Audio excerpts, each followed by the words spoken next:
T-minus 20 seconds.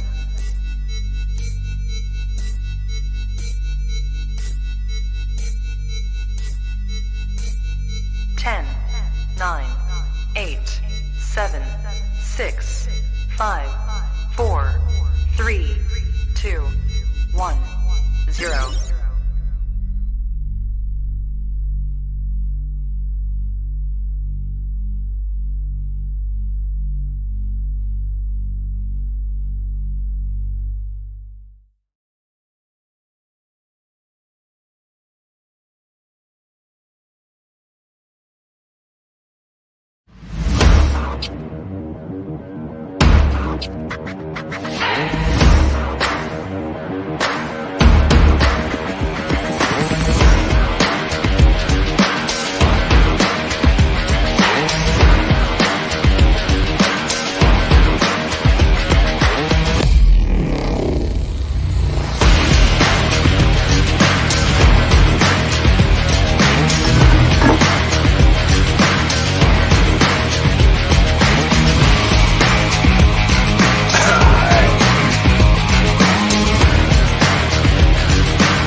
Good morning, good afternoon, and good evening, wherever you're tuning from. This is Live from the Cheap Seats, and I am your host, Andrew Faubert. And we got a bye week. We got no football on. Where the heck did all of our football go? At least the Buccaneers ain't playing. Everybody else is playing. Trying to play catch up. Trying to catch up into the league. Trying to catch up to us, the Buccaneers. One of the top teams in the league as it currently stands right now, sitting at 6-2 while we went into this bye week.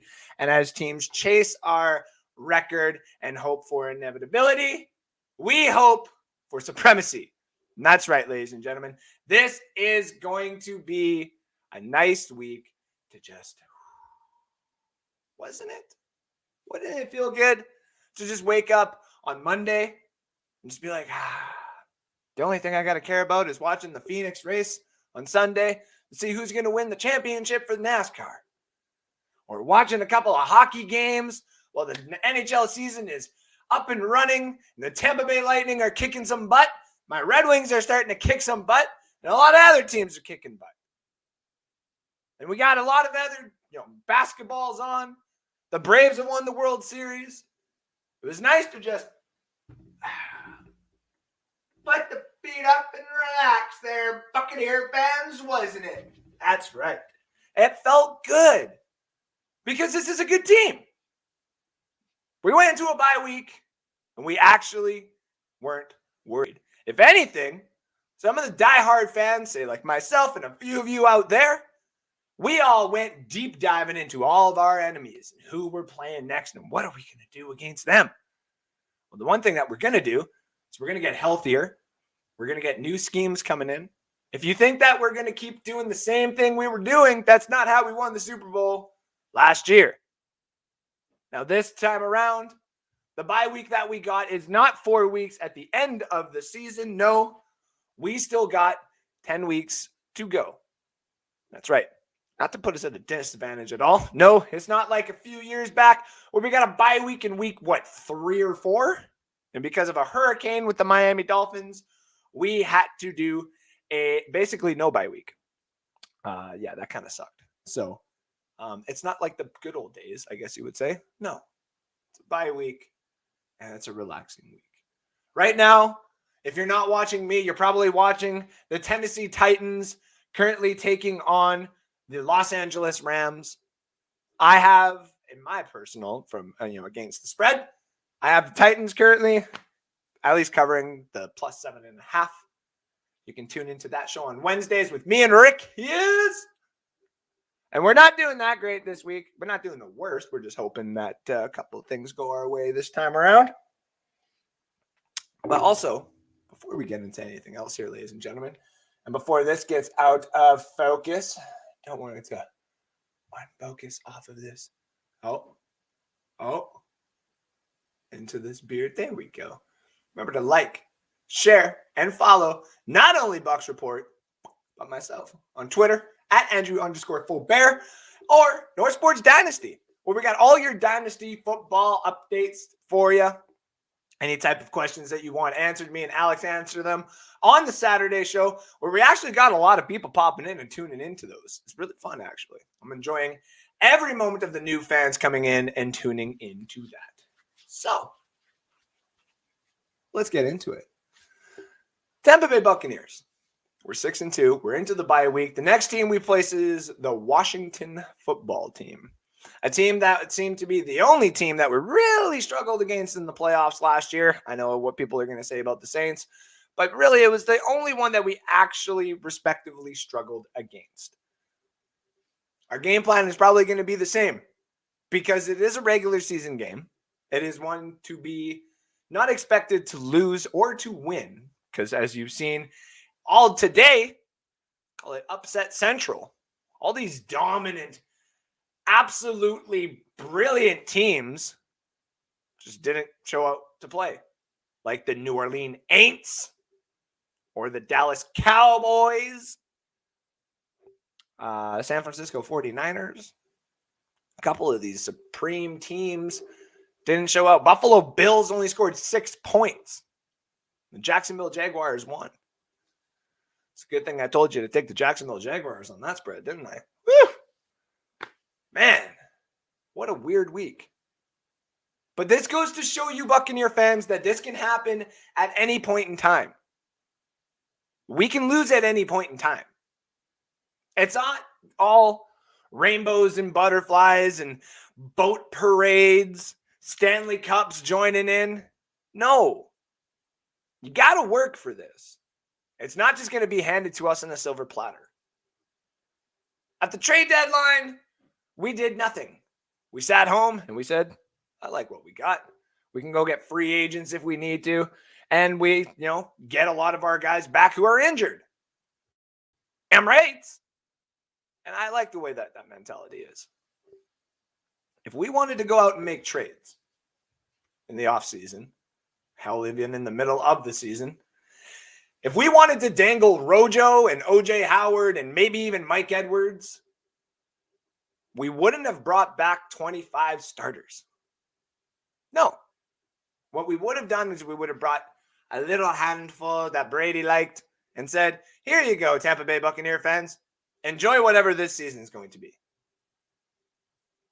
Whether we, the fans, like it or not, Rojo and OJ are going to stay here. Unless they get released, unless something really bad happens. We're not going to have no Henry Ruggs situation going on this squad. Is that a bad thing? No. But other teams are going and doing it. We just saw the Kansas City Chiefs go, and try to upgrade their their offensive line as best as they possibly could and as cheaply as they possibly could. We also went and saw your current LA Rams that you see there on the TV. Go get Von Miller, putting 3 of the best players at 3 positions on the same team. Linebacker / edge rusher, defensive tackle, and a corner. Jalen Ramsey and Aaron Donald. They went and traded for Matt Stafford. They completely rehauled the team. Everybody's gunning for us. We're sticking to the same recipe. Why? Because it's working. Why would we change anything? That's the major question.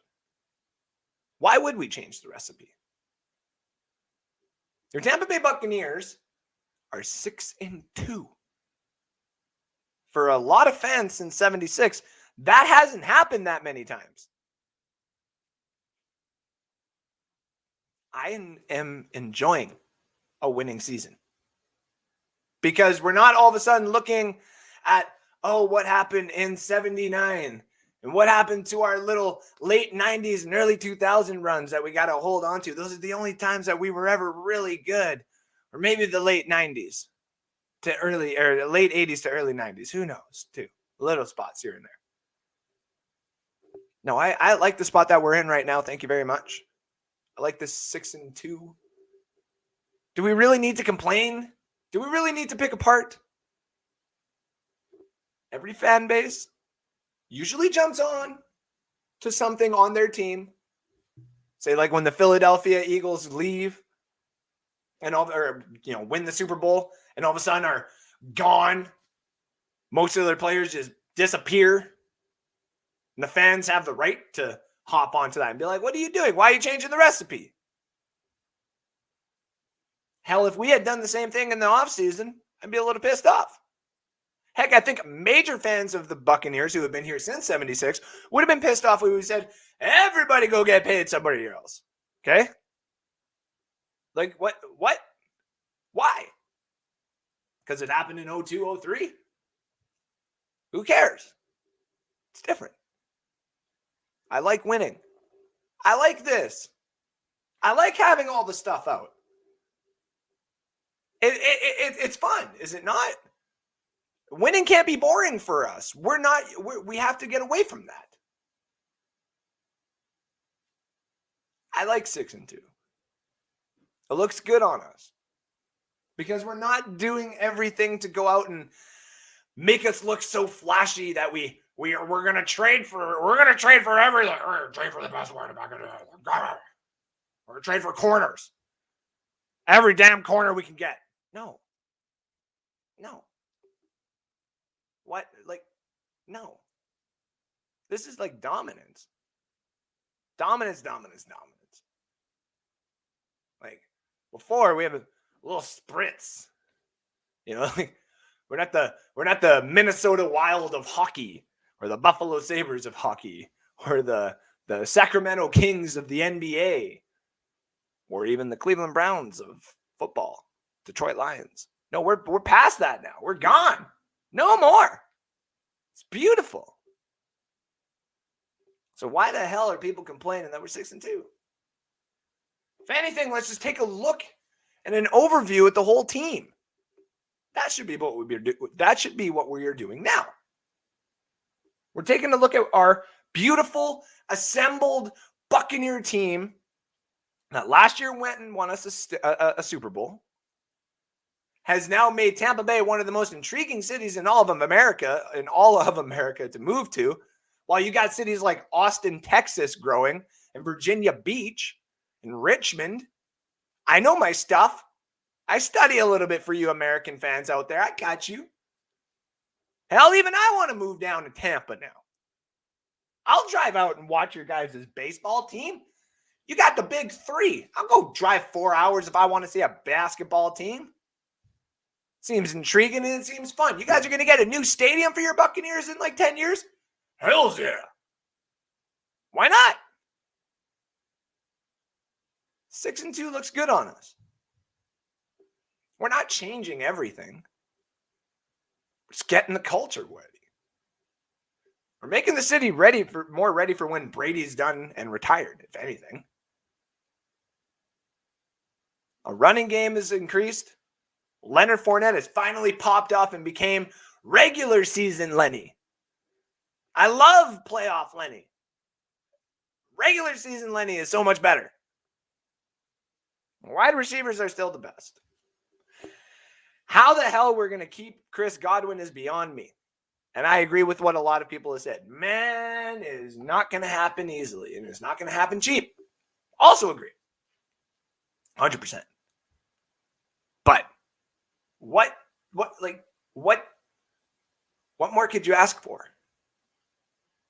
This is a fun team to watch. When Brady's done, and let's say he becomes a GM. Let's say he becomes an owner, a coach, whatever. Are we going to be mad? Ugh. Can we just get the old guy out of here? Can we just get this other GM like, oh no, Gunther, and this other guy that we all know? No. I want to keep this whole thing assembled as long as it works. Old age doesn't matter, as we've seen with our quarterback. What matters is winning, chemistry. As long as everybody gets it. In the offseason, we kind of maybe thought, what is going to happen to Sue? It's got babies coming. Would he really want to come back? He did. Because he knew we can get another one. Sometimes winning takes precedence. This is something that nobody really saw coming. And it's awesome. Absolutely adore it. Don't you? Let's think about the future here a little bit of this season. Since as you see in the title here, I put the Odell rumor. What is going on with Odell? Do we honestly think that we can bring Odell Beckham in here? Do we honestly think that we can take a once great wide receiver with an attitude problem who doesn't sit well with people in his own locker room and blah, this, that, and everything else, and the talent's washed away, this overpaid blah? Do we really need this wide receiver here? The answer is extremely no. Is it going to hurt? Shouldn't. Want to know why? Because I am one of those people that made that mistake already last year with Antonio Brown. Oh, Andrew, but this is different. Whoa. Let's not get into a screaming match here. Let's all slow our horses down. I'm not advocating to have Odell Beckham on the team. No. What I'm stating right now is this team has done some things we didn't see coming. Joe Tryon, shout out to Josh Allen, Pewter Report, he was one that saw it coming. Okay? I don't suspect Odell Beckham to come here. The guy is talented. The man got paid for his talents. There's a reason why they had to restructure his contract in order for this guy to not just go to any team. It's got an attitude problem. I don't want him here, technically. I would rather Tyler Johnson and Jalen Darden and everybody have an opportunity more than Odell Beckham Jr. being the fourth option. Or slotting down Antonio Brown into the third or to the fourth option and he's the third. Or games where he's the first option. I personally don't want that. But here's what I do want. I want us to win. And if for some odd reason he fell to us, and we woke up on Tuesday morning, hell, even we went to bed Tuesday at night, and we woke up Wednesday morning, and the Bucs report has dropped that Odell Beckham Jr. is signing with the Tampa Bay Buccaneers on a 1-year vet minimum or 2.5. Basically, let's just say the same thing Antonio Brown signed at. Are we all going to just scream and get mad? Like, wah! But yeah! Last year, it was screamed at me, this is a prove-it team now, Andrew. And I agree. Now, the core of this team and what has been built to be the core of this team, offense, defense, special teams, coaching, ownership, GM, everything. All of that has been built to make a core. A couple of bad apples, the kicker, the old quarterback, an old linebacker who wanted to be overpaid, a wide receiver who wanted to be overpaid. It happens. But you know what else happens? That core sticking together. A lot of teams have the core, a whole team, a couple of corners, a couple of defensive tackles, a couple of O-linemen, a couple of wide receivers. Doesn't necessarily matter about talent. It just matters about what these players do first for the team. There's a core. Let's think of it this way. If this was the Kansas City Chiefs and they actually had success last year, people would be saying the same thing. Even Chiefs fans would probably be like, oh, we don't necessarily need him. Maybe they do. Maybe we do because of Robinson and Kelsey's getting old and this, that, and everything else. What if the Cowboys went and did it? Cowboy fans would probably be like, I don't think we need him, but hell, let's go and enjoy it.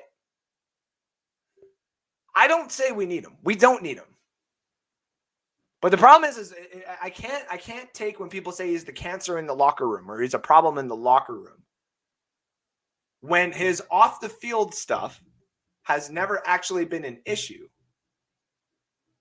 And the locker room stuff has. We all know that. But so is Antonio Brown's. So is Gronkowski sometimes. So is other situations he has been in. Other players that Tom Brady has played with. I mean, he did play with a murderer. Tom Brady knows how to make the best out of people. The problem is convincing Tyler Johnson, who's proven that he does deserve a better shot, better opportunity. He's got to sit back.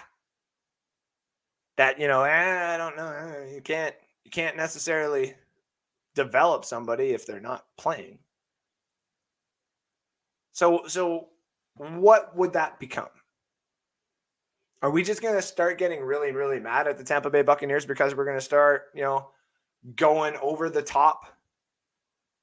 Are we going to start getting mad at, us going, if we had traded 2 second-round picks and brought in Von Miller and then all of a sudden say signed him to a 3-year deal, are we going to get mad at that? I don't think so. What happens? Would we have been pissed off had we actually made that C.J. Anderson trade? And we have to trade Cameron Brate and we got a corner? Or we just randomly signed Larry Fitzgerald or Deshaun Jackson decided to come back? What if all of a sudden I'm trying to think of the left tackle that went to the San Francisco 49ers. I'm just trying to throw like the most insane players to be released were available and we signed them. Are we really going to get mad at that? Are we going to be upset? I do see what people have said last year. It took me a while, but this team is in win mode now. They're not giving away the stables. They're not going and throwing away first, second, and third round draft picks. They're not. So we're not depleting ourselves for the future. If anything, we're just wasting salary cap, which every team does. Does that money come out of your pockets? It's not taxes. It just means all of a sudden, if we start winning, home games become a little bit more expensive. But is that a problem? No. That's good for the environment. That's good for the people who work at Raymond James Stadium. That's good for ownership, because then ownership might actually go and build a new stadium and take the ship with it and put it outside for like another VIP access. Who knows? Tampa Bay might even take all their money and be the first damn team to ever have a multiplex on the water. Whole damn arena floating on the water. Screw it. Our arena is now literally on the water. So when you kick off, it's like, whoa, right? Whole thing is just like, look at a little amoeba the whole time. Who cares? We have our young guys. People are like, oh, the cap space later on. Whoa. New Orleans Saints, Philadelphia Eagles, Green Bay Packers, a couple other big teams like that, Dallas Cowboys, Kansas City Chiefs. Everybody can do it. Everybody can make it work. That's the reason why the cap specialists get paid the most, because we all just assume what the cap is. And then there's a little bit more in depth that you can do. So let's hold back a little bit here. Let's hold back. Okay? I am not advocating to bring OBJ here. I wouldn't be buying an Odell Beckham Jr. jersey if he did either. I mean, if it was worth $60 signed or something like that, sure, why not? But this team, for the next, at least this year, and I would say for at least next year as well, this team is built to win, and to win now. And the best way to win all the time, or to have success right away, especially in football, because you're only limited to 17 games. It's not basketball. It's not baseball. Definitely not baseball. And it's definitely not hockey. 82, 84, and 162 games, respectively, for all three.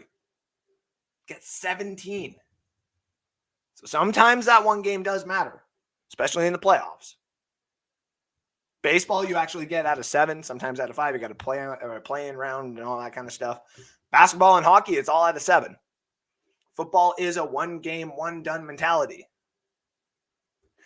Maybe the Buccaneers have finally decided to take a different approach and said, screw it. If a good player becomes available and we can make it work for the cap, why not do it?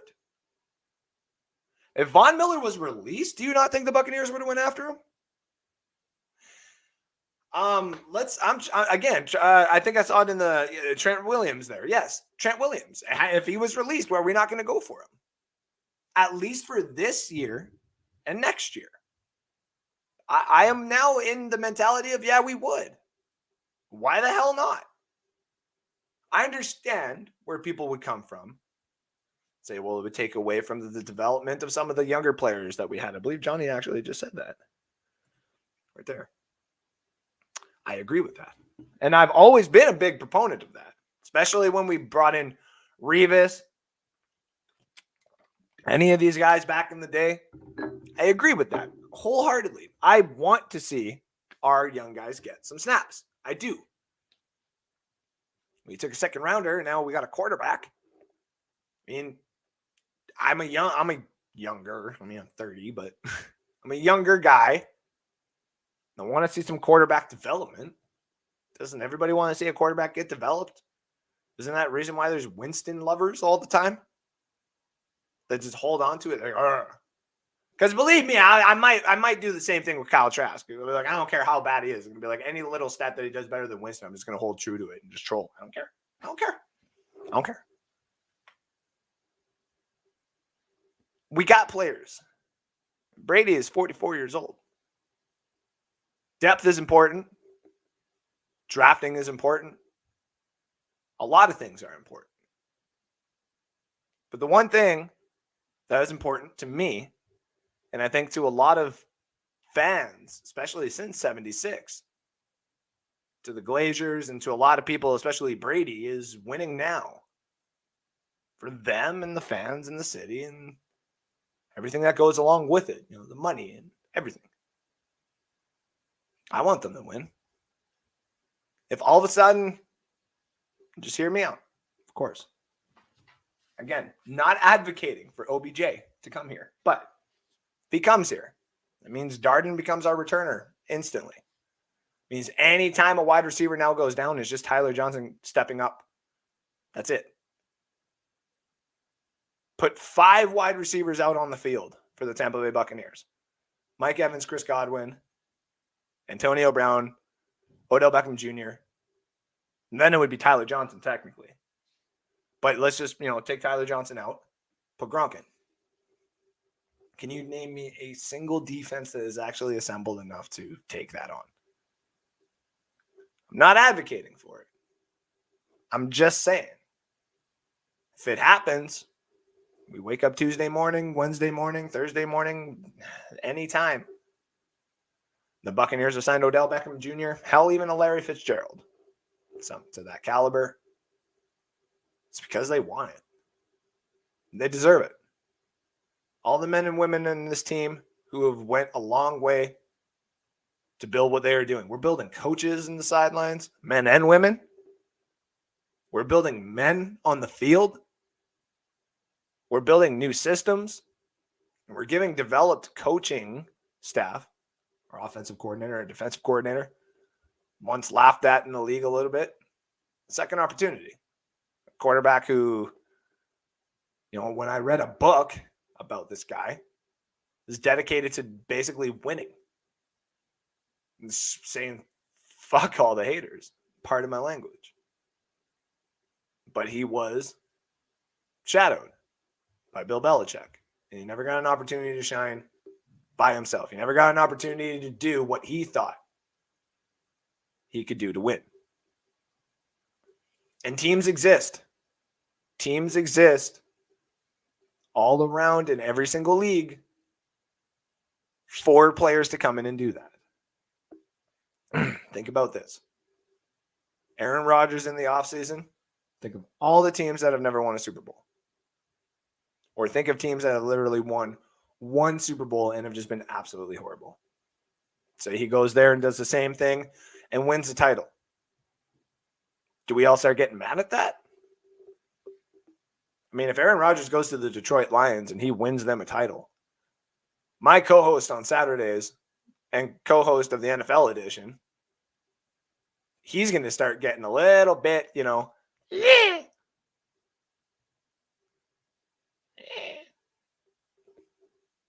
loves his Detroit Lions, but he hates Aaron Rodgers.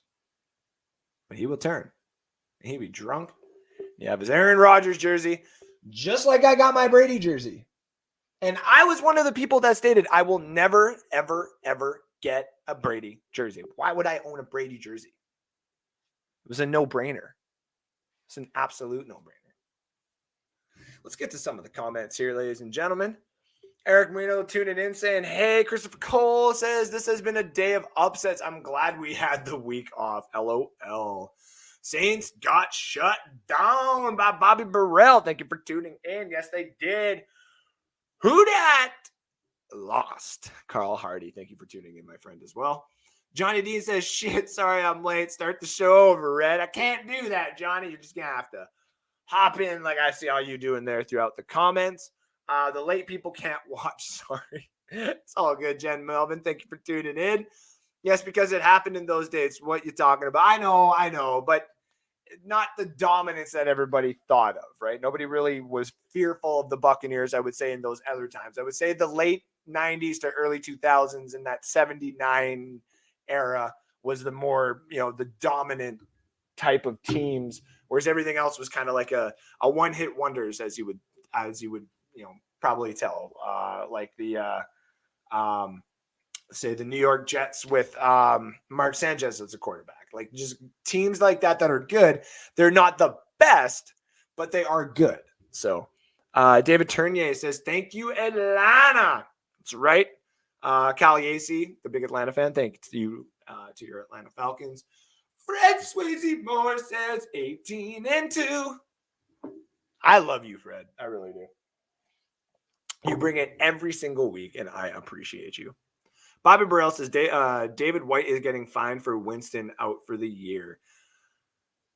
Is he actually? I didn't see that. I think Johnny Dean is in the comment section somewhere. Somebody's going to have to let me know if that's true because I did not see that. But I also got a new job. I've been a little busy. I work and I go home and I see my kids for like 2 hours before I put them to bed. And then I basically pass out myself because I work in a warehouse now. But it's awesome. They're all a bunch of fans in there. I work with Packer fans, though. There's a lot of Packer fans in that damn warehouse. It's just, ugh. Another tag would cost QB money to keep Godwin. I agree. And I know I saw the pops up of no. One catch wonder, don't even think it, Andrew. It is different. Johnny. Players are players. Like if he murdered somebody or committed an act like what Henry Ruggs did or something like that, yeah, I don't want him. I know he's a little bit cuckoo as well, but again, Antonio Brown was too. So most of us said no to Antonio and we saw how that turned out. If OBJ came, then I wouldn't complain because I never turned down low risk, high reward players. David Turner, that's basically what I was saying too, buddy. And thank you. That's a better way of saying it too. Low risk, high reward players. If he's coming in and we can utilize his talents and his athleticism. Sorry, I can't talk really properly today. Then I got no problem with that. And as long as it doesn't cause, I don't want to resign him until the offseason where we would get our base and our core back and then the outside. Basically what they did, which I was proud of this organization for doing. So Brady would have the same effect on him as well. I would hope so. We never really got to see them play together like we did Antonio Brown and Brady, at least on the Patriots, for that one drive. So I am happy that we got that. We haven't seen them play, so we would hope so. Unless I'm obviously missing something, but I don't think so. Johnny goes, first off, OBJ is not another AB. OBJ has never been a miracle route runner. Second, OBJ has to clear waivers, which means 25-26 ahead of the Bucs. Yes. 3, OBJ would never be fifth in any wide receiver core. His ego would not permit it. And third, there's zero difference. That would be fourth, technically, Johnny. But yes, there's no need for him. I agree. I am on the side of that. We don't need him. But if the Buccaneers decide to go grab him, I don't think he's going to be fifth. I think he would be fourth or third. Like him and Antonio Brown would be, splitting reps at that point. But Tyler Johnson and Jalen Dart, like they're rookies, so they would just have to take the back burner. Or if he didn't work for a couple of games, they'd release him. It'd be the same thing the Packers did with the guy they released from the Cowboys there, Jalen Smith. So, but I see where you're coming from. We're a little spoiled now. Steve Slick Probert. I agree. Aren't we? We're very spoiled now. Like all of a sudden, like let's just say 2 games before the playoffs come in and like Tony Gonzalez comes out of retirement. I'm just going to join the Buccaneers for a couple of games. Larry Fitz says, I'm getting my fucking ring and I'm going to the Bucs and all that kind of stuff. And the Buccaneers just say, bring them all in. Why not? Hey, I'm not going to get mad. So Eric Munoz says, what's up, Andy? Can I come on? Now when you call me Andy, like, you know the rules. You call me Andy. Like, get out of here. Andrew, it's wash, rinse, repeat with OBJ. Not everyone is fixable, bro. He has repeated the same pattern in both places he has went. Antonio Brown did as well. That's the thing, though. That's the thing. And I'll get you in here. Like, I'm going to put the link in. Make sure I got the right one. I'm going to put the link in if anybody would like to come and pop on. Because I do have one thing for the goulash tonight that I want people to be a part of. And I know people in the comment section will like it. And it's a quick and easy one, personally. So we'll get through the comment section, and then we'll pop that out because I know Johnny Dean will pop in and say hi here. So, Steve Slick Probert also says we need a future. So that I saw your comment. That's what I was saying about the draft picks there. At least we still have the draft picks. The draft picks make the future better. When you get Joe Tryon and you can get a quarterback and you can get Jalen Darden, and then a couple of years, with the Vita Vea and the building of that, that's where you got a future. And if you can get good draft picks, not all of them hit, I get that, but we've been doing a really, really good job. So, Trent Brown, it was Trent Williams, but yes. I appreciate everybody tuning in. That's why we develop guys. Not everyone will stay. True. Hey, listen, with the whole Chris Godwin thing, Chris Godwin may all of a sudden turn around and just be like, blah, right? So I'm not signing with you guys. And that's completely possible. And I can see it. And he deserves his money. Like he does. So, which ideas for every useless player you add, you're taking. Yes. Rams are all in it for 1 year. I would say a couple years. I think they got 2 years, maybe 3 with this core here. They can stick around here for a little bit as well. So position we need is depth at yes. I'm assuming you meant wide receivers, but yes, maybe not. A position we need depth at, yes. You have to let me know which one you were talking about there, Johnny. Depth is hugely important until the playoffs. Then health trumps all. Thank you. And I think Johnny was kind of meaning that as well. That's why I was saying, listen, I want an offensive lineman at number 32 personally. And people agreed with me, but also said not a left tackle at 32. Andrew, how dare you? And I'm like, well, just depends on who falls there. Like, come on now. Tannehill just set Peterson up for a huge hit with a slow ass release. Oh, did he? It's only 3-0 right now, too. So at least I've got the cover right now, but it's not looking the greatest. I would value Larry's ability beyond OBJ, and I would too. He will actually go beyond to make a play while OBJ takes those plays off. Yeah, again, not advocating for OBJ to come here. Just saying that if he does, not a huge problem. So, Steve Slick Probert, long time seeing you around, bro. He will fight. to win. Yes, he will. Yes, he will. He also says, cheers, bro. Been busy coaching. You coaching? Hells yeah, buddy. Let me know how that is. Yeah, I'll send you a link one time, and you'll have to come in and tell us how coaching's going for you there, buddy. So Christopher Cole says that would be awesome. And Johnny says, yes, it's true. Okay. Not a fan of that.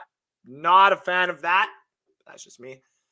Talking about low risk, no reward players. # screw Kenneth Gainwell. No, that's just for fantasy, Johnny. No, in real life, he's a good player. But yeah, I know what you're talking about. And we'd have to take Darden and Miller spots, and I doubt Brady would let that happen. Miller, man. Miller. We're like a spoiled brat on Christmas. I agree. I definitely agree. We are definitely a spoiled brat around Christmas time. And it is about to be Christmas time. And I cannot wait to do this show around Christmas time. Oh, my goodness gracious. I am going to be doing, I'm planning stuff. Because now that I have time to, sit on the weekends and do stuff with the kids and blah, blah, blah, I'm going to plan some stuff. And I want to plan something cool for all of December for the Tampa Bay Buccaneers. So it'll be really, really fun. I think it'll be enjoying for everybody. And we'll get to that. Got someone in the back here. It looks like it is Jordan Love. Oh, my goodness gracious. How are we doing, Jordan Love? Not so good, man.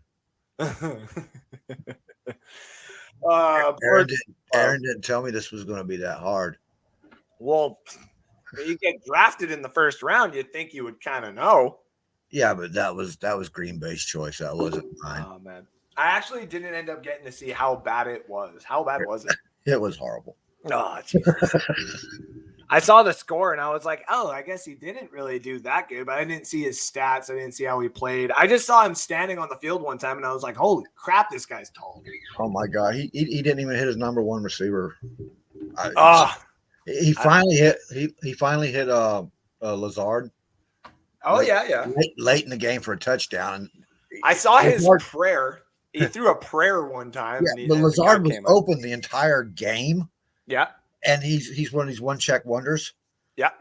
And it was horrible, man, to watch that, dude. Oh, Jesus. Got a couple of goulashes tonight. I'm going to get these out of the way. Might as well because I got you. Keep you fresh here. We'll get the memes out of the way. Pornhub says Cowboys in Dallas pounded savagely for 60 minutes by a group of horses from Denver. that was so ugly too. That surprised the hell out of me. I was like, what the hell? I mean, this week has been upset after upset, dude. Yeah. And there more is going to come. I think more is definitely coming. That look you have when you're getting outplayed by Teddy fucking Bridgewater. Yeah, I think he should have left his boy in there one more week. Right. Thank you to the dude for most of these. Cut Henry Ruggs, lose to the Giants. I'll just do both. See, I almost picked the Giants in my picks. We waffled. Even Alex did. Me and Alex waffled over that in our show on Thursday. Yeah. And I was like, and of course we went with the Raiders because we're stupid. I went 2-1 for my locks. I ended up turning it around again and being like, you know what? I'll keep the Miami pick this week, and that ended up giving me the over 500. But my locks went 2-1 this week. So congratulations to the Jacksonville Jaguars for winning a game in the United States. I can't congratulate them. I'm sorry. Yes, you can. No, yes, you can. I can't do it. Nobody wants to. Especially not Karen Rodgers. Not with the Bills, man. Come on. That was an ugly game too. That was. When you go from Teddy Bridgewater to Matthew Stafford. Yeah. It's like, hey, it is what it is. Every time a Canadian says sorry, a Timbit is born. I just figured I would let everybody know that. What the hell is a Timbit? You don't know what Timbits are? You don't got Tim Hortons down there? No. Okay, we're just gonna move on. Michael Irvin predicted AP rushes for 180 yards versus LA. He actually did too. Yeah, I know. There's a lot of cocaine. Speaking of a lot of cocaine, Rodgers and Irvin swapping jerseys because they are the only ones that apparently can now. So, oh my god, my favorite Packers owners meeting, by the way. Yeah, that's pretty much it right there. That's my favorite. Nathan Peterman cut by the Raiders after management finds he has no criminal record.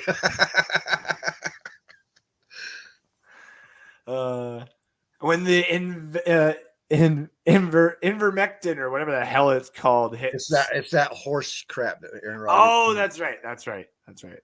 Oh, buddy, Johnny, I got a surprise for you. It's slick. Someone decided to join in, a man that I've actually never got to meet personally yet, and this is going to be a fun time. Mr. Slick himself, how we doing, buddy? I'm doing pretty good, guys. How's it going? What's up, Slick? Good. Yeah, Long-time Buccaneer fan. Yeah, all the way from across the pond. Across the pond. Whereabouts are you located? Worcester. Oh. Where the sauce is from. Oh, gee. Yeah. All about the sauce, baby. Andrew, why do you say that in Canada? Really? You're gonna make me? Come on, say it. I literally, if we're being completely, I say Worcestershire. So yeah, okay, you not sound far. very... Not far. Yeah, okay. I get made fun of it for it. I don't even try. I'm just like it's the good stuff, man. Like that the soya sauce. You know what's funny? That's the very first question that Rick Hughes asked him too. Really? Yes. That where he's from? Yeah. How do you say that? See, I never asked him that. I just asked where he was from. So it always leads to that, though, doesn't it? Yeah. It see, I'm from where the sauce is. I'm where the sauce is. Hey man, you got the sauce and I got the syrup. So like we all do here. Got a couple more of these for first, and then we'll get to some quick questions here. Riddell releases the new special edition Aaron Rodgers football helmet. Oh god. That didn't take long to blow up at all. No, it's gonna keep going too. Just look and enjoy, ladies and gentlemen. This is a look at the 5 worst teams in the NFL. They could use all 5 of those teams could use that offensive line right there. Oh my! 2 of those teams win as well. Oh my! Yeah, Jacksonville or Houston beats Jacksonville. Detroit beats none of these teams. I'm really sorry to my co-host. And Alex is sitting there going, "Why couldn't it have been us today?" No, I know he's more mad that there's like no quarterback coming out in this draft that he just is like, "Yay!" He's like, "What is going on?" He wouldn't want him anyway. He always argues that you don't take a quarterback, and then if there was a quarterback there that was just outstanding, man, he'd be sliding right. Every offensive and defensive lineman, when there's a flag or a false start. Oh, for sure. Absolutely. You got to train them to do that too. It's on you. Dumb and Dumber. I don't understand. Aaron Rodgers, Jordan Love, and Blake Bortles. Except, I think we can actually move Blake Bortles and Jordan Love over in this case now. Yeah, because Blake Bortles have won a playoff game. Yeah, but I that's how I got my start actually on Bucs Report. As just a guess, as I popped on and I said the Jacksonville Jaguars could beat. They beat Pittsburgh, right? Yeah. Yeah, and I said they could beat Pittsburgh, and someone was like, "You are absolutely crazy," and I'm like, "They could do it. If there's a team that could do it, it's them," and they did it, and I was like, "Yay!" And I got a job out of it. Woo! One of these teams must have the winning season to save your life. The Browns, the Chargers, the 49ers, or the Giants. Giants. Must have a winning season to save your life? Oh, to save my life, Chargers then. Yeah, I'll go Chargers. Yeah, I would go Chargers. No, Browns would be scrappy. Browns to end it off, did anyone actually see this and read this article? Yes, I did. What the heck? Buccaneers could trade for Houston. I even commented on it, to be honest, and just to put my 2 cents worth in there, I just couldn't understand, and I was like I don't want to be disrespectful to any reporter because it looked like a person trying to make their bones. Yeah, and I'm like, you're telling me that this guy who got cut from his team in a losing season, because we weren't losing at that point in time, but we weren't doing particularly great, was playing poorly, and it was to do with his hustle, his attitude. They got rid of him because of that. They get rid of him. He goes to a team, and we're going to trade to bring him back. Yeah. No. It's never going to happen. Yeah, I know the guy that wrote that article, and he even said he was playing bad for their team. So we're going to go and trade for a guy who's playing bad on another team. Yeah. Yeah, I didn't get it. Yeah, I couldn't get it either. All right. The one big thing that I got for tonight. So this is for the fans, and it's a good thing we got Slick here too. So Slick will actually be really good for this. Mount Rushmore of each four sports. The NFL, NHL, NBA, and MLB.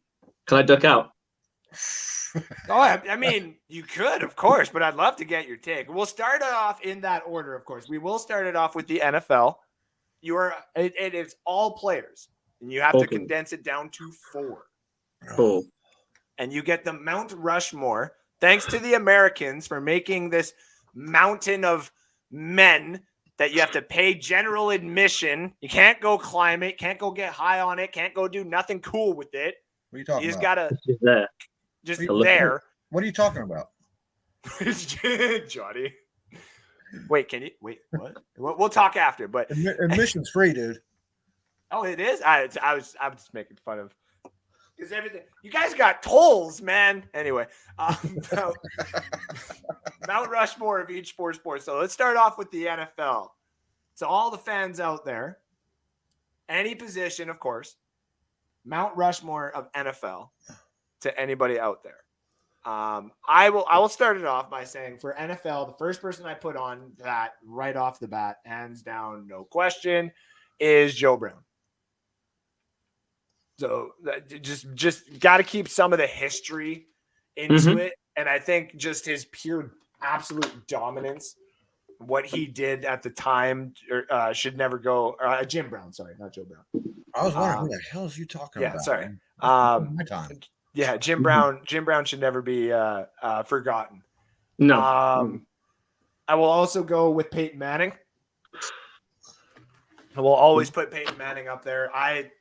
He changed the game. He changed the game. He definitely changed the game. I agree. And I think if you change the game, you're in that conversation, you know? Yeah. And with that also being said, I put also in there Barry Sanders. Again, different kind of breed of the other guy. Mm-hmm. And that's the thing. As much as I don't want to put 2 running backs in, I just think what they did for their time made the game more interesting. Yeah. And the last one, obviously, because of pure dominance and what the guy did for the defensive side of the ball, is LT. Okay. Huh. Yeah. So that would be my Mount Rushmore of football, though it is very difficult to condense it down to 4, and I understand why people are probably like, damn you, Canadian. I can – my turn? Oh, yeah, go ahead. What you got for me, buddy? Number 1, Jim Thorpe. Ooh, Number 2 would be Brady. Okay, yeah. Fair. That's fair. That is completely fair, yes. 3 would be, if we're going to break it down into people who have actually changed the game, how the game or just the position? It could be any. This is your Mount Rushmore. Yeah. I want to make it fair. And I think Slick will like this one. I might be actually stealing one of his, but I'm going to say Dion Sanders. You get. Dion. Yeah, good old Dion. And Jim Brown. Yeah, right? I put 2 oldies in there, but the first one, Jim Thorpe, you can't have the NFL without Jim Thorpe, man. Honestly, you really can't. And see, for me, it's hard to keep Bart Starr out of it. It's hard to keep, Brady on. I put Brady just over Peyton Manning. It's hard not to put Rice up there, Montana. There's a couple of those guys too. So, well, Jim Thorpe being the greatest football player of all time in that era to becoming the very first NFL commissioner. That's also true. So I don't see how you can have him out of it. That's a good point. All right, Slick, what do you got for the NFL? All right, so I'm cheating a little bit because I get to go last, so I may copy a few guesses here. So I will go Dion Sanders. I go to Dion Sanders because he did everything a defensive player could. Well, maybe not everything a defensive player could do, but he played a little bit of offense. He played special teams and shined. Shine's not even the word. He changed the game. He looked at and said, we've all seen it where he's turned around and said, corners don't get paid a lot, huh? Watch this. And he changed it. Yeah, corners don't get paid a truckload of money. And he completely signified he would make it look easy. You watch his tape and you're just like, it's like you're baiting the pass. Go on, pass to him. Go on. You pass him. I'm going to make him look open. He's not. He's still the only cornerback that could actually be superb at his position without tackling. Yeah, exactly. I mean, we all know the tackling side of it. Yeah. He's a corner. Actually, that was someone that was Jim Melvin actually just said that right there. Dion couldn't tackle. It's true. Didn't need to. No, he was a lockdown. He was the first lockdown. True lockdown. It's like turning around and saying Alfie couldn't cover. Didn't need to. Darrell Green was like that, though. I forgot about Darrell Green. I will go Brady too, because Brady is the epitome of what the NFL is right now. The most established player, probably is the face of football as we know it, and probably will be for a long time after he has left the game. Yep. Whether he decides to go to coach or become a GM or just chill with his lovely wife, his name will be echoed just because of what he's achieved. Now we go to the hard part. I was thinking a little Emmitt Smith, but the problem with Emmitt Smith is he did have something very special in front of him. Yeah. So I will have to go to Jim Brown, and I will go Jerry Rice. Yeah. Which is bad because I'm a defensive coordinator and I've just picked 3 offensive players.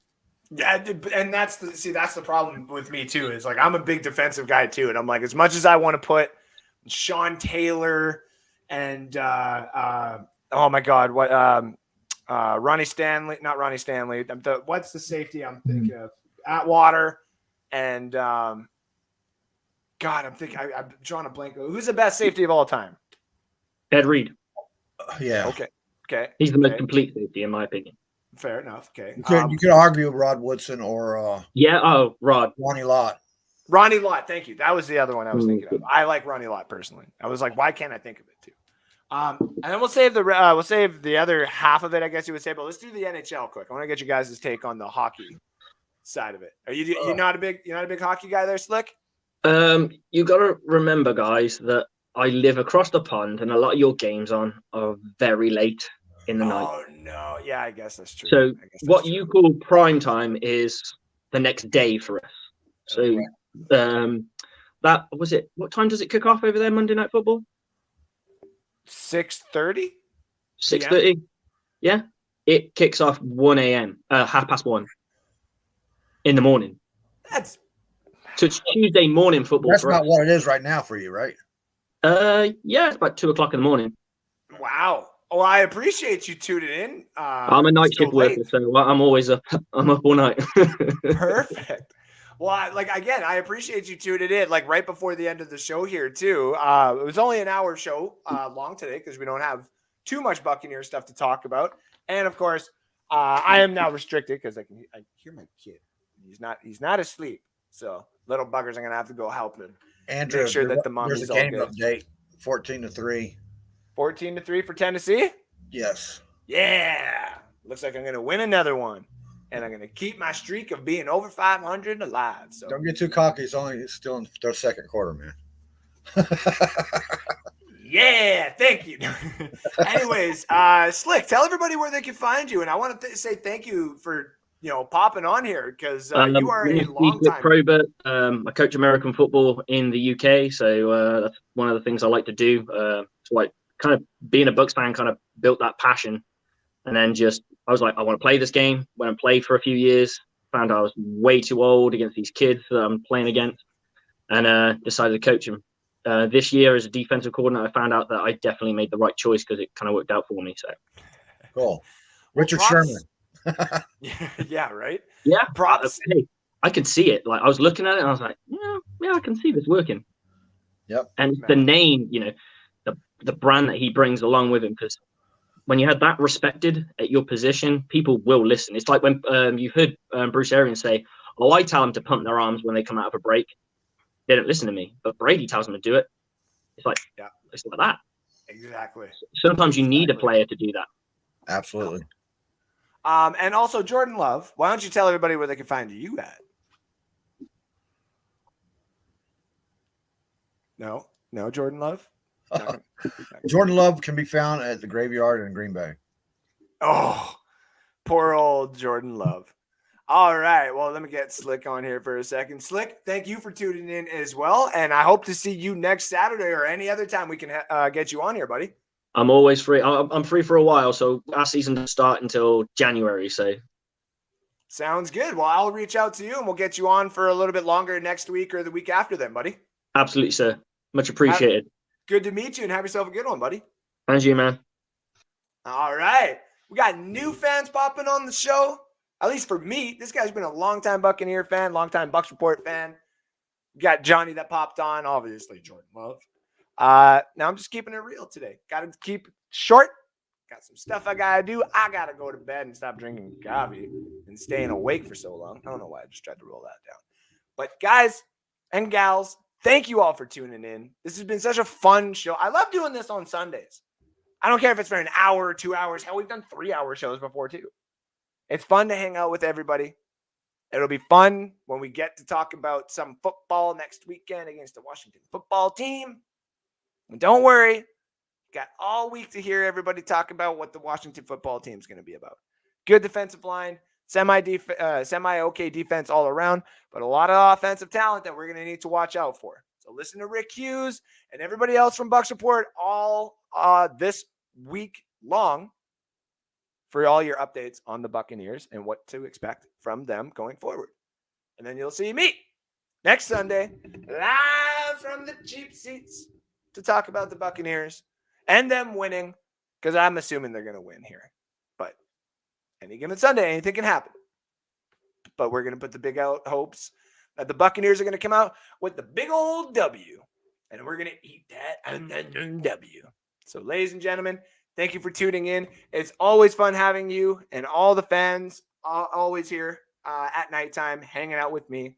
I'm going to go get some food in my belly. I'm going to go put the babies to bed, and I'm going to go watch the rest of this game and see if the Titans can hold out the victory. Thank you all again for tuning in. I will see you all again next weekend. Take care now. Bye-bye then. Love you all. From Canada, I'm Andrew Faubert. Like, share, follow Bucs Report. This show. Follow me on the Twitters. Follow the show. No Sports Dynasty. Much love. Talk to you next weekend. Goodbye. T-minus 20 seconds.